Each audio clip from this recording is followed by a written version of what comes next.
Здравейте, аз съм Лора. Днешният ми ден във Виетнам започва рано, защото си взех трип до река Меконг. Много хотели и хостели предлагат подобни оферти. Може на място да си ги резервирате, защото са доста по-изгодни, отколкото ако го направите предварително по интернет. След малко хора от агенцията ще дойдат да ме вземат, ще ме качат на бусче с климатик. Надявам се да е такова, защото е горещо тук.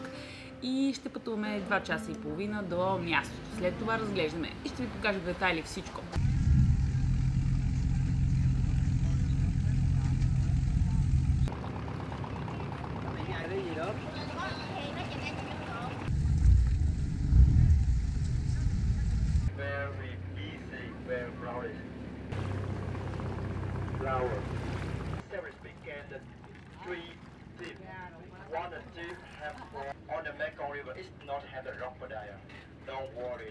Качихме се на малко по-голяма лодка, сенчеста, моторна. Сега се предвижваме с съвсем различна традиционна дървена лодка. Нашия лодкар раздаде на всички такива шапки като моята, тригълни, да ни пазят от слънцето. Аз имам и си ползвам моята. И отиваме към каналите. Ще сложа и ризата, макар че е супер горещо. Просто тя ще ме предпази от слънцето. Да не ми изгорят ръцете. Така че задължително с слънцезащитен крем. По 4 сме в лодка и отзад е човек, който я управлява.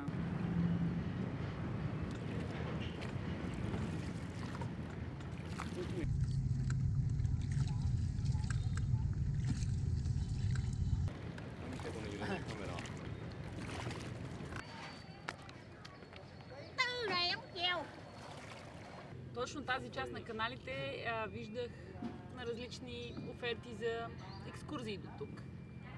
Тънък, супер тънък тунел, по него лодки с туристи, лодкарите отгоре и много палми, много палми. А това, което виждам отпред, е малко мощи. Тук-що по него мине един скутер. Вау! Изглежда толкова.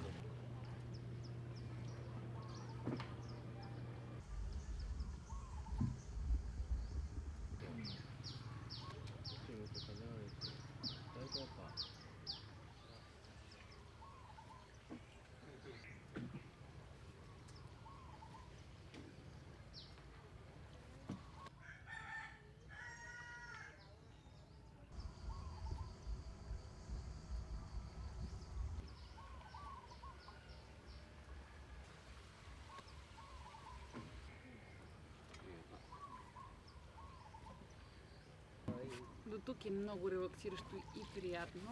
От всякъде се чуват звуци на птички, имаше кокошки, петли.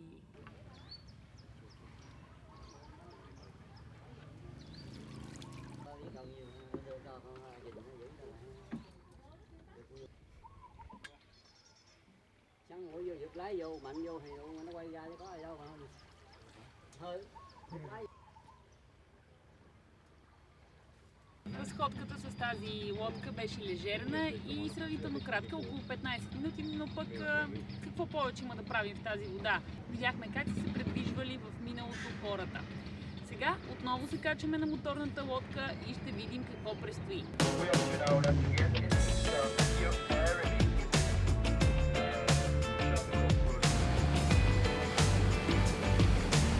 Това не е за високи хора, вижте къде ми е главата. Айде, че ни чака. Сега ще пробваме тропически плодове, характерни за Виетнам и в сезон. Кои са те, ще ми е много любопитно.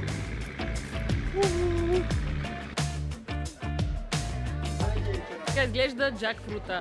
Огромни плодове, маха се кората, вътре се взима сърцевината. Много прилича на дуриен, но е с по-гладка повърхност, макар и грапава. Не е бодлива. Освен това е доста по-голям. Прилича на гигантска, огромна зелена шишака.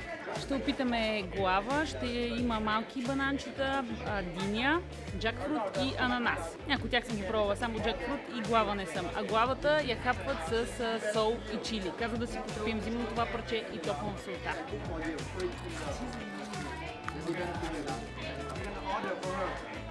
Май много сол също.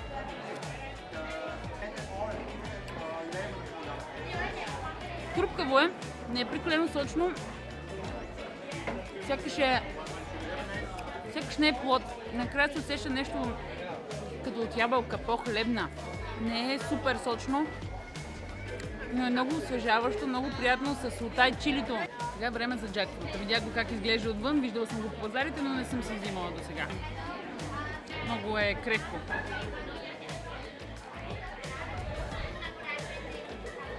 По-твърдо е определено, отколкото очаквах да бъде. Има сладникъв вкус и приятен аромат.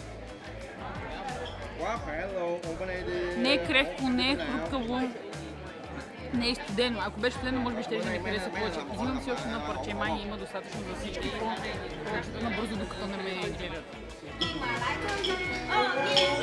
Хапнахме плодовете, пия сок леден от захарна тръстика, супер сладък и вкусен. И след малко отиваме да видим къде точно растат плодовете. И слушаме традиционна музика. Това е млечна ябълка. Когато се разреже, вътре има мляко. Не съм виждала такова нещо. Хайде, че изоставям от групата.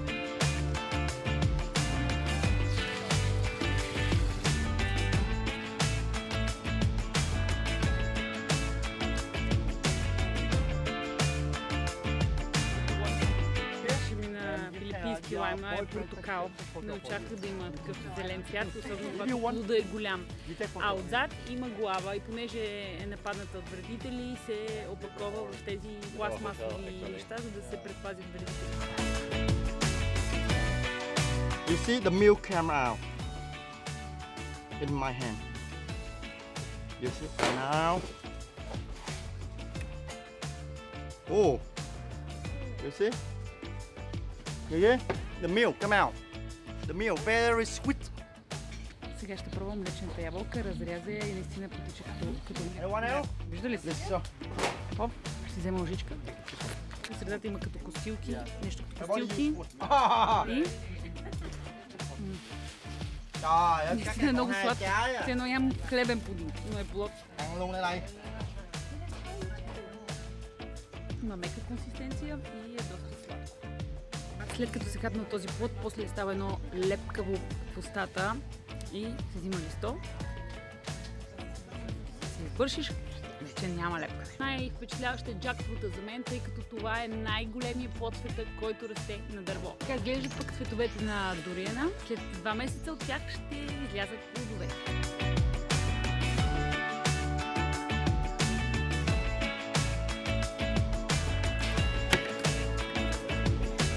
Като опитваме рост Apple, не знам точно на български как ще е името, много е хруткава, не е сладка и кората ѝ е супер финна, все едно няма кора, усещане за свежо, едно такова тревисто, много е приятно.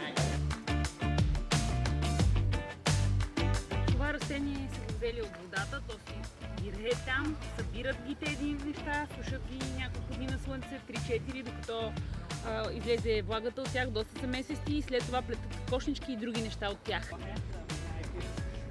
Престоя в фермата за плодове беше супер кратък, прекарахме доста повече време на масата. Някои от плодовете са обрани, защото не са в сезон, но все пак видях някои, които никога не съм виждала, опитах нови плодове, така че съм доволна. Сега пак отиваме на лодката и ще видим къде ще ни заведе.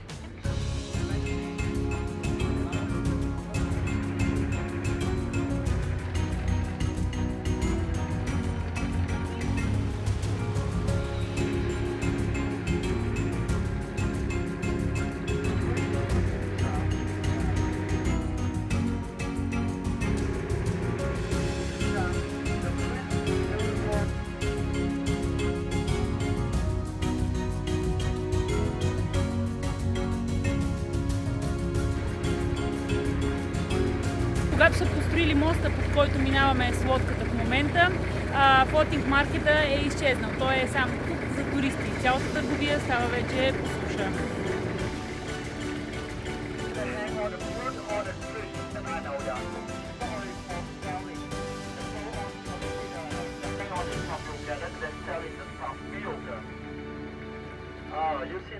Така изглежда флотинг пазара зад мен в днешно време, когато драстично е намалял.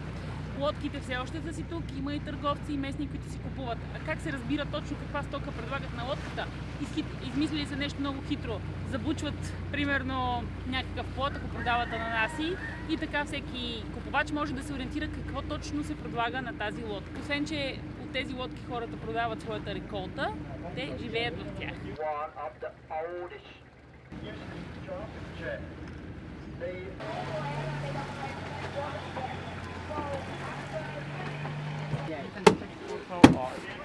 Nowadays, the track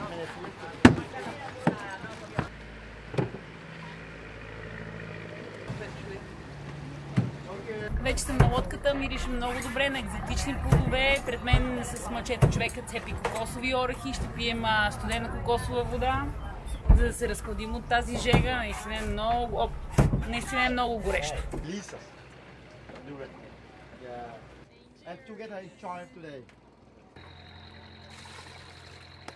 Искам да изям от сърцевината, излях водата в реката. Сламката не искам да я хвърлям в вода.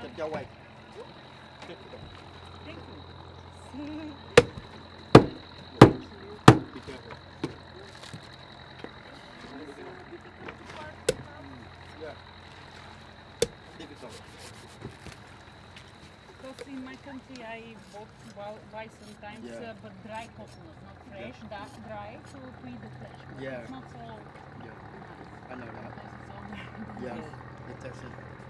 Ah, You see, this is spoons, and we will eating like this. само месецата част. Разряза кокоса на две части и след това с част от кората направи лъжици. Сега ще го изям. Много обичам кокос. Толкова пресен кокос не съм яла никога. Супер!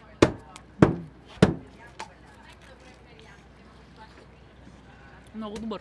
Много.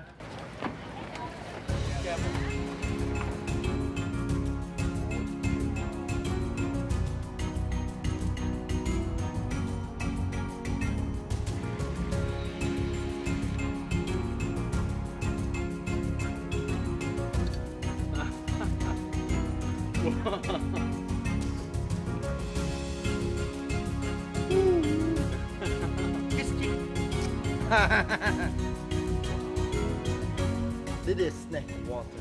You remember that? They call it snake wine because they believe that it's good for healthy. Yes. It looks like the medicinal traditional. It's rice wine inside. This is rice wine inside that. Yes.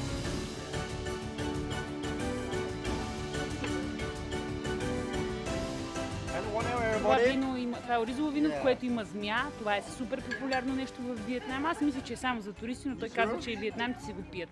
Дава сили и е добре за здравето. Сутрин. Сега не е сутрин, но ще го изпия един гълток. Sorry, how Намирише old are лошо you? на ракия. Nothing okay. Много по-леко, много по-леко. Има някакъв аромат по-специфичен, но не знам дали е заради змията или нещо друго. For tourists, it's less than, but for the Vietnamese, it's more stronger.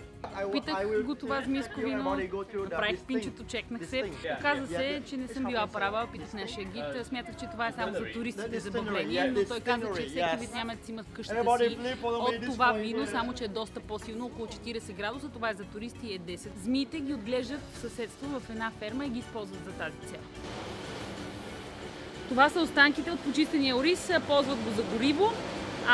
Видяхте жената отвътре как прави оризови кори за пролетни ролца. Много тънък слой, слага, готви го на пара, докато стане еластично. След това ги слагат на тези кошници и сушат на слънце. За около 3 часа изсъхва напълно и става твърдо такова, каквото трябва да бъде. Тук правят и кокосови бомбони. Сместа за тях се забърква от 60% кокосова вода, 30% кокосово мляко и 20% карамел и затова са с такъв цвят. Тук се бърка сместа, докато се сгъсти. След това се слага в специални форми. Мисля, че намазани с някаква мазнина. Изстива и малко преди напълно да се е ствърдила, се реже. Бомбоните се опаковат в оризова хартия, след това в нормална хартия и така се предлага. Показва как се прави и кокосово мляко, как са го правили в миналото. Вече повечето хора не използват ръцете си. Хайде да не го изпусна, че говори интересни неща. This is rice. Raw rice. And this is dry, and this is the rain dry. Yes. Like sense to keep the temperature around of the fry appear.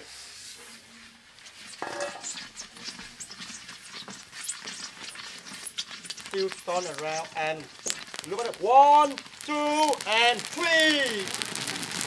Woohoo!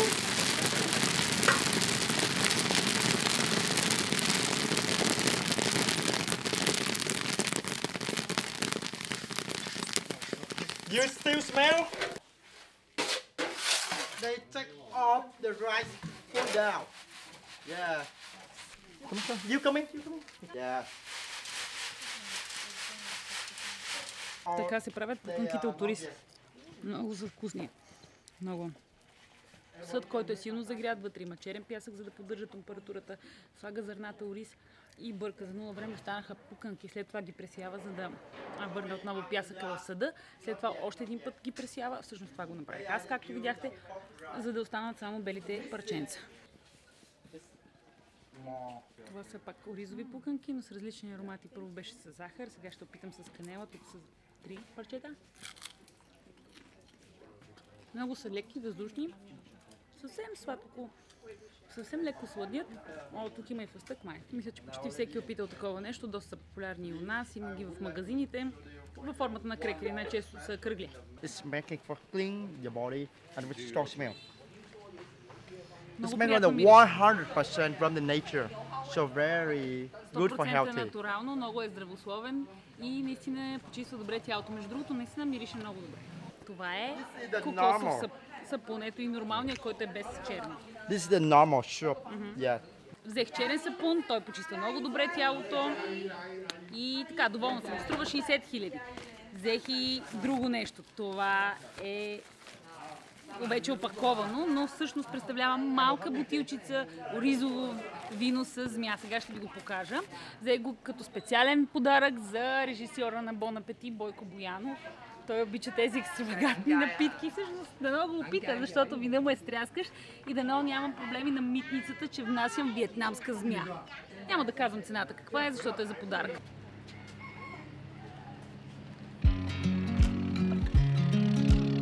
След фабриката се качихме на лодката и ни оставиха тук. Повече в лодка няма да се качваме за днешния ден. Сега вървим към ресторанта, в който ще обядваме.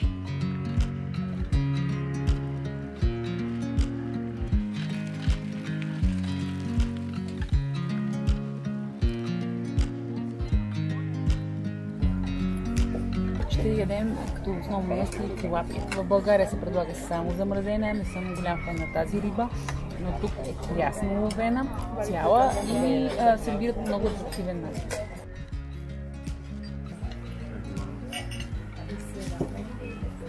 Вкусен обяд. Храната беше много добра. Сега с пълни коремчета ще въртим педалите, защото следва качване на велосипед и ще разгледаме наоколо с велосипед. Много обичам да съм на колело.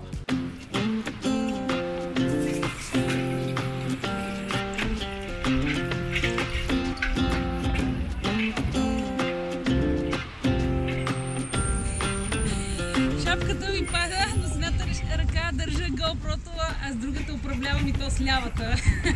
Така че няма да си я оправям. Тук минават и моторчета, не сме само ние.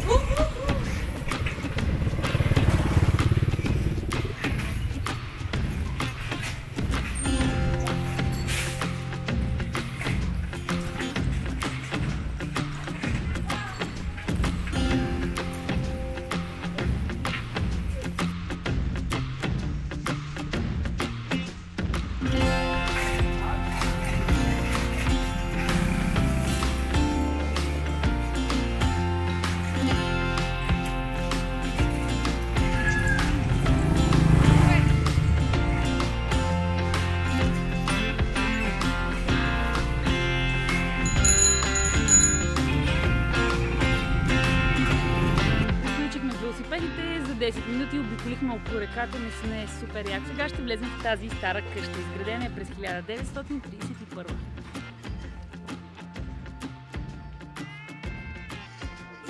Вижте какво се оказа. Да влезем в тази стара къща и после хоп, ето ме пак шума, Хо Ши Мин, лудницата. Много бързо тръгнахме и нямаше как да направим видео, но то не беше чак толкова нужно. Много добре си изкарах на тази екскурзия по делтата на река Меконг. Всичко беше супер наситено, видях много неща, някои нови, някои добре познати, но съм супер заредена. Надявам се видеото да ви е харесало. Гледайте и останалите видеа от Виетнам. Всяко едно е за себе си и е супер различно. Ако ви харесало видеото, оставете някакъв коментар отдолу. Аз съм Лора, ви казвам приятен път. Чао! До скоро!